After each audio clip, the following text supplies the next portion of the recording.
Bonheur, joie, plaisir à vous, fidèles téléspectateurs, car vous êtes assez nombreux pour suivre cette émission Malewa. Et moi, Harmonie Moussa, j'ai l'honneur d'être devant vous pour vous présenter cette très belle émission. Comme vous le savez, une émission culinaire qui a pour but de nous montrer comment est-ce qu'on pourrait cuisiner, comment est-ce que nous pourrons donner à manger à nos enfants, à nos familles, ainsi qu'à nos maris. Tel est le but principal de cette émission Malewa. Comme vous le savez, à chaque instant, nous avons toujours l'habitude de vous présenter la personne qui sera là pour le Makusa. Donc, Makusa Lelo, Eza, Nango Grafti Mende, non, mon asima, et à Kano. S'il vous plaît, apprêtez vos stylos, apprêtez vos blocs-notes pour copier, noter ce qui est très important, noter ce qui doivent être préparés. Vraiment, je vous aime beaucoup. Restez branchés, ne zappez pas. Suivons la suite. Voilà, comme je vous avais annoncé tantôt que nous sommes bel et bien arrivés au moment où nous allons déguster, en fait, préparer notre repas du jour. Je suis désolée, on n'a pas cette dégustation pour Natonda, Marcas. Mais elle est là, notre chef du jour qui s'appelle Christelle, comme vous le savez, à qui je m'en viens du coup dire encore bonjour. Bonjour maman. Boni. Oui, madame. Mais lelo poisson andeni na makusa. Poisson makusa biso lelo tozolia chou mélangé na mipanzi. Sikoyo na kati ya chou na biso mélangé na mipanzi. Bon, na yeba na chou vitamine ni zalaka et puis chou est-ce que eza peut conseiller pour bato bazaka na ba régime? Oui, chose à déconseiller. Chose à conseiller. Là, il y aura plus de conseils dans le régime. Il y a mungwa, cube, tout ça, la chou, ça bien. Parce qu'on a appelé la vitamine comme les légumes, n'y ont pas de protéines et belé dans tout. Madame mère, donc, sans plus tarder, fidèles téléspectateurs, je vous laisse entre le bon main de Madame Christelle qui va nous faire à manger. Les lobbies sont au but bien, donc binope, so bolandi kaka bo répéter plat oh bo liapé bien le quoi biso. C'est parti. Maintenant là, on a vendu dans le pays.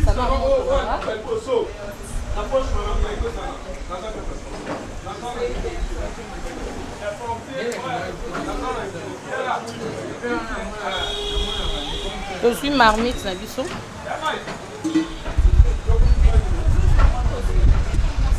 Étant marmite nanga qui est non chauffé, la bandi aux huile nanga.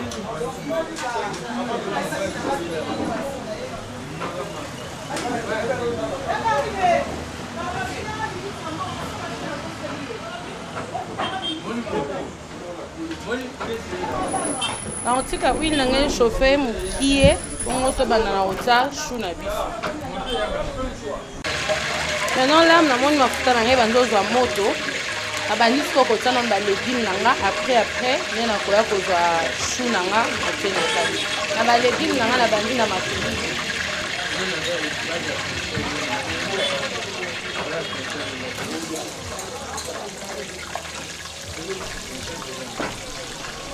et puis après nazwi tomate nanga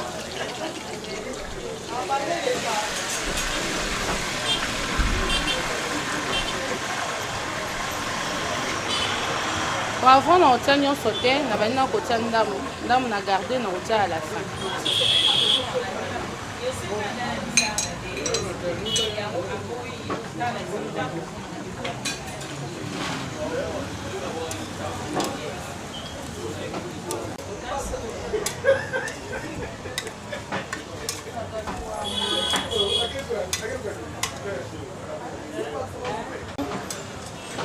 Voilà, on a baloli, tomate sambouma, poivron, ndambu, et ticket toka pendant 2 minutes. Et puis après, tu as les légumes au étikali.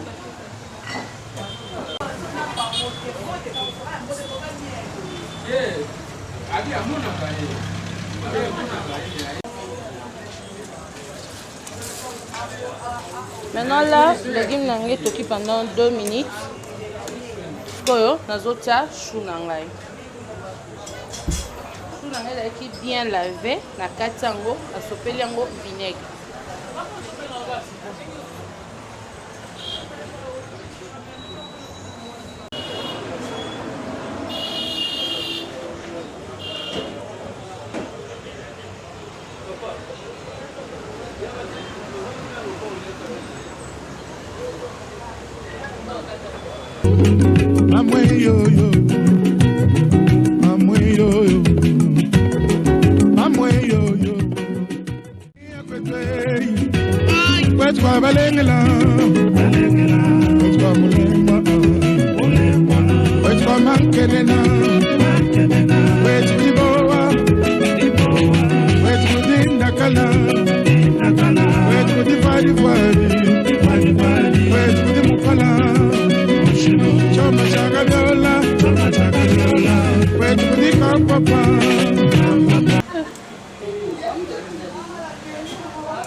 Maintenant, nataki déjà chou nanga, natiki yango pendant 10 minutes et toki ebimisi jus na yango moko.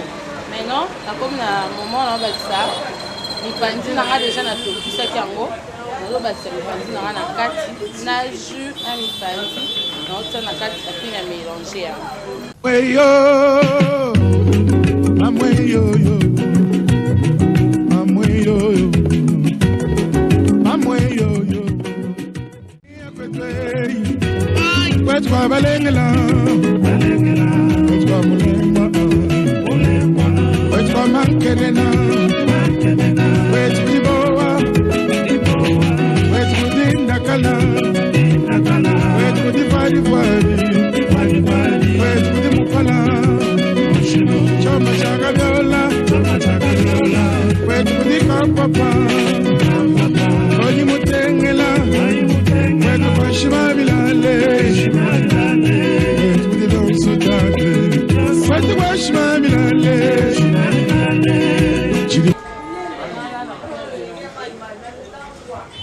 Ntango nyonso oyo esangana etoka bien.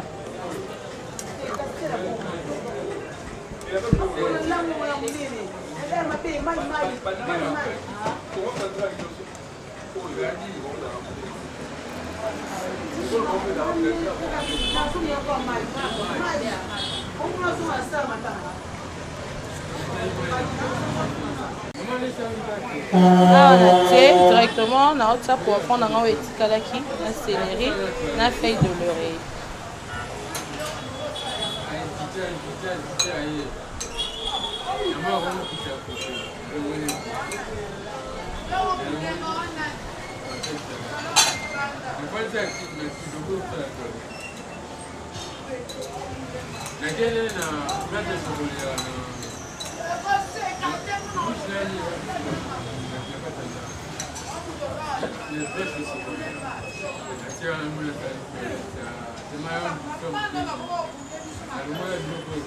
Rien qu'on mariner en haut, ok.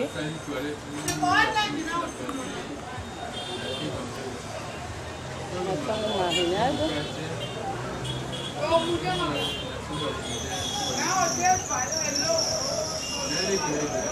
Déjà na mipanzi nanga nateki déjà mungwa, alors na kobakisa su mungwa mingi te mpona koboya ke mungwa eleki.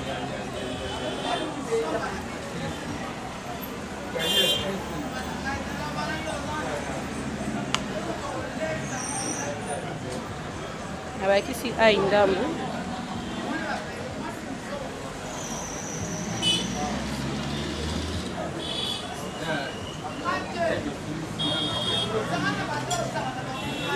On va le lâcher moké pour nous mélanger la épice na bakisa.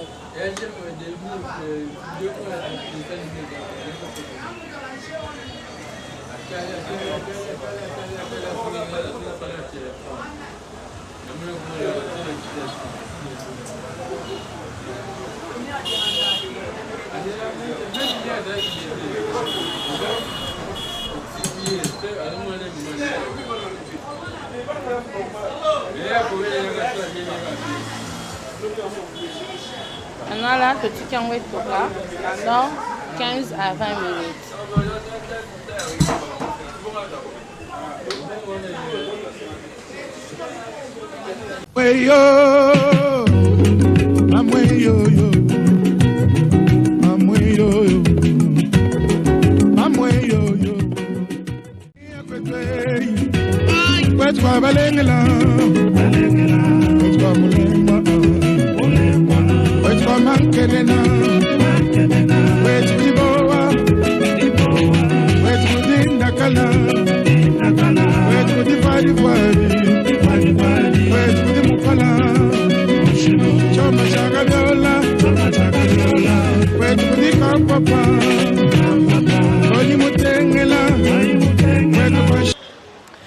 Bien, fidèles amis téléspectateurs, je crois que vous avez été assez nombreux pour suivre cette émission du début à la fin. J'espère que vous avez votre bloc-notes et votre stylo pour noter comment est-ce qu'on a préparé les choux nami panzi. Voilà. Je ne sais pas comment dire en français, mais choux nami panzi. Et je crois que la dame Christelle est là pour nous expliquer comment est-ce qu'elle a procédé du début à la fin. Voilà.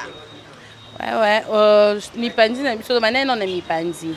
Mipanzi nanga nazwaki mipanzi na sokoli yango comme d'habitude mipanzi la viande nyonso naturellement to sokola yango to tsaka yango mwa ya moto so tsaka mwa ya moto te d'habitude comme de femme il faut que na habitude ya ko sokola viande na vinaigre parce que soko sokola yango na vinaigre au sentir à la fin ya viande na au mona misa ba nini mo pembe ba zei ya pembe alors faut en habitude ya sokola yango soit na vinaigre soit na vinaigre te au sel yango na eau tiède donc na sokola ki yango na tsango na moto na épisango na poivron mungwa marinade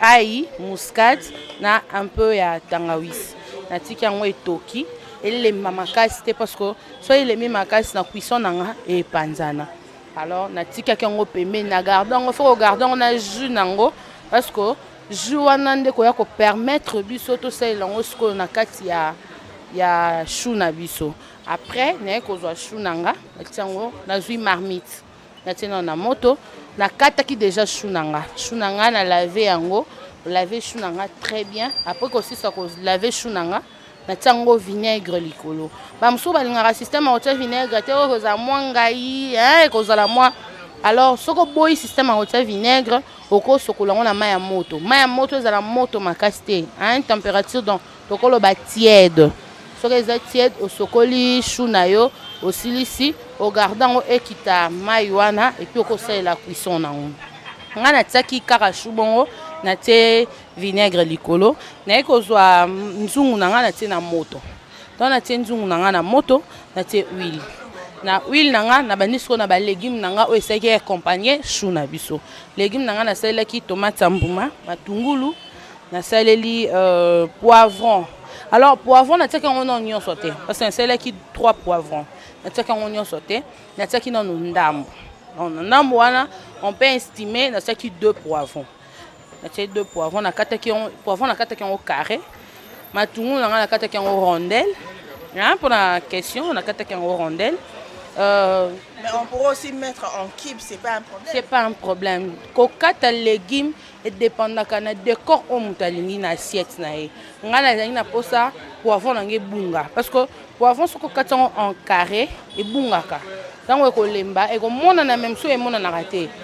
Alors le goût ya piment nango e ko tikala voilà parce qu'on a gardé na ba graine nango. Parce que la graine ne permet pas de goût à piment trop fort.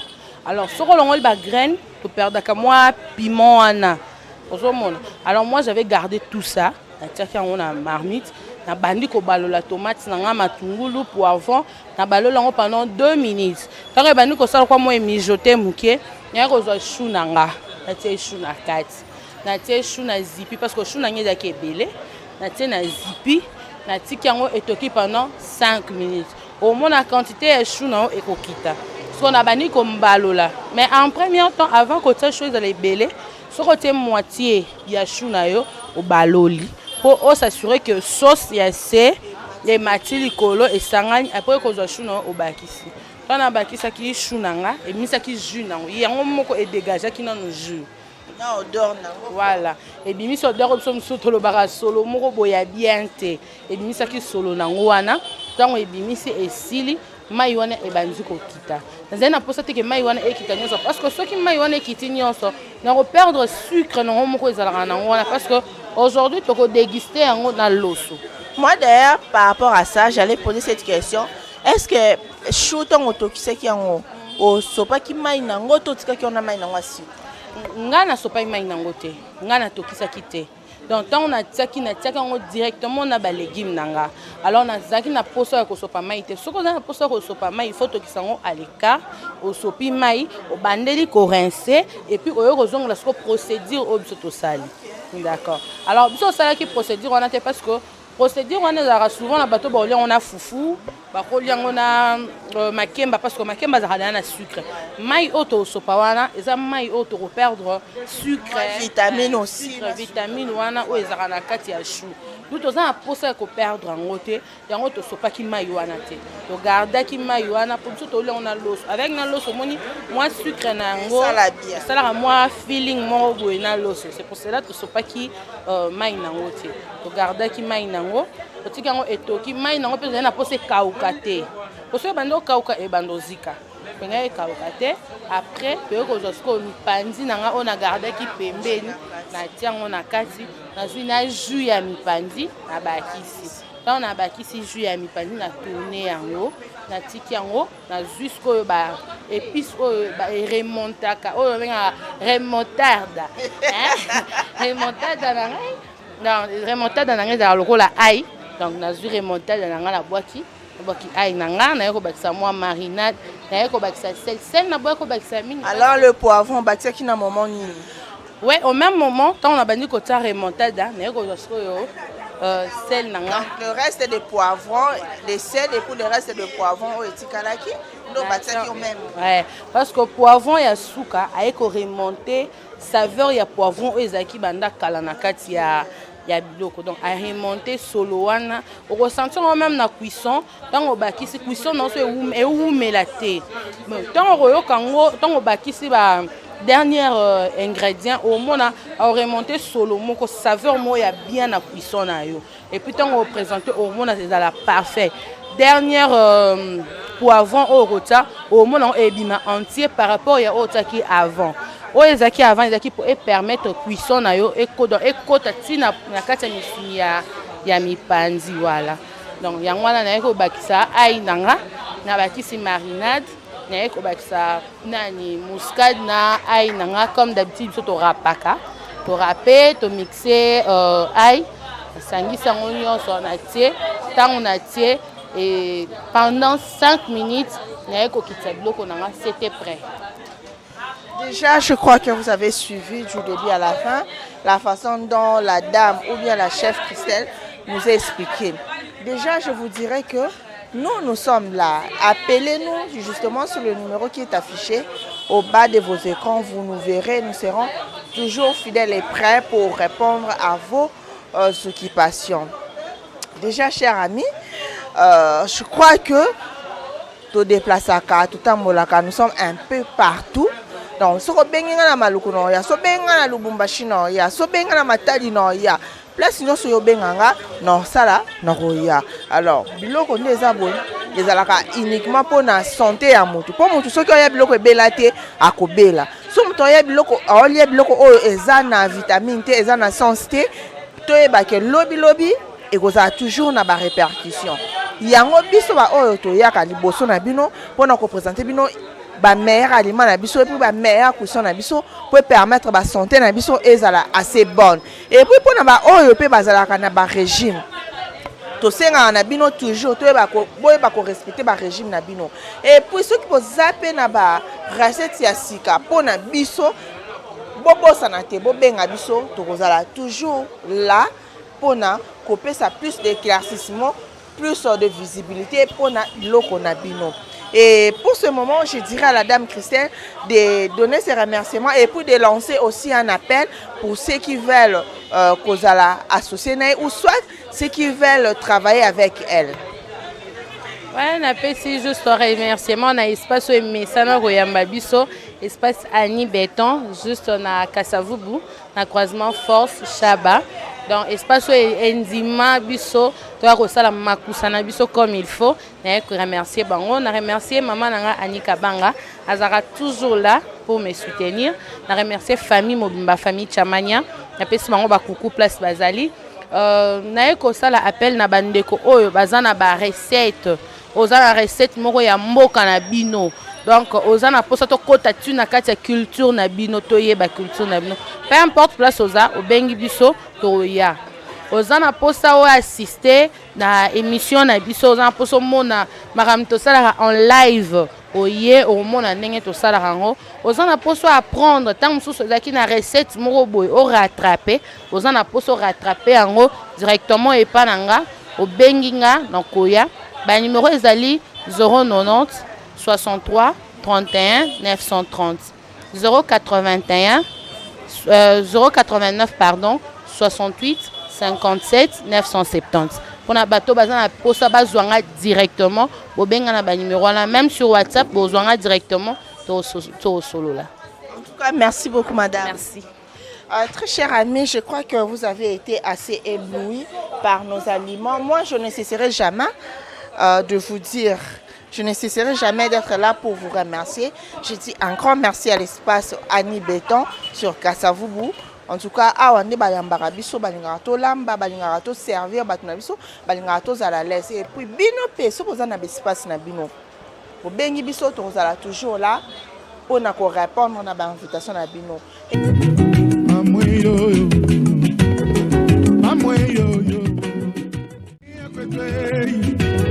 Wetwa balengela wetwa mulemba wetwa mankelena wetwa diboa wetwa dindakala wetwa difadi wetwa dimukala choma chakabiola wetwa dikampapa oyi mutengela wetwa shimabilale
Un grand merci à vous, nos fidèles téléspectateurs qui étaient en fait branchés du début à la fin de cette émission. Un grand merci à celui qui est derrière la caméra. Merci Kalombo. Un grand merci à l'espace Béton situé sur Kasavubu qui nous a prêté l'espace question de préparer aussi de déguster. Un grand merci à Merveille Wali, à Madebo, un grand merci à celui que j'appelle Didi Lecardi, un grand merci à Benito Diabanza, je n'oublie pas Justin Bendele, je n'oublie pas Eric Lebert. Donc un grand merci à vous parce que vous avez été là, vous nous avez accompagnés du début à la fin. Un grand merci à vous aussi nos fidèles téléspectateurs parce que vous étiez assez nombreux pour nous suivre. Je vous demanderai toujours de ne pas zapper, d'être toujours présent ou présente pour cette émission. Sinon, si tout va bien, nous allons nous revoir à la prochaine occasion. Et moi, Harmonie Moussa, je vous dis ciao.